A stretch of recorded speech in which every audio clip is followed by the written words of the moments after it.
दोस्तों अब बात करते हैं राजेंद्र सिंह मुकुट के बारे में। दोस्तों राजेंद्र सिंह मुकुट कहता है कि खेसारी लाल अगर कुछ करते हैं तो वो दूसरे का कॉपी करते हैं।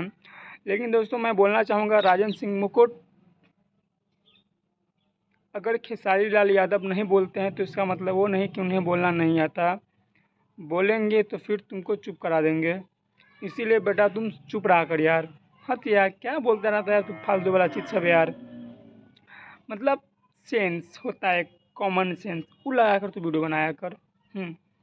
जिस तरह से ध्रुव राठी एलविस यादव को किया ना, उस तरह से तेरे को हम भी कर सकते हैं, बट नहीं करते हैं। क्यों? जानता है ना संस्कार क्या होता है? यह संस्कार ने हमको घेर रखा है। नहीं तो अभी तक तेरे ऊपर कम से कम 200 प्लस वीडियो बना चुका होता है कि नहीं। तो बेहतर होगा कुछ कर, सोच समझ कर, ताकि किसी को कुछ दिक्कत ना हो। अगर अगले बार से किसी को कुछ दिक्कत हुआ तो फिर हमको दिक्कत हो जाएगा, और जब हमको दिक्कत होगा तो हम तुमको,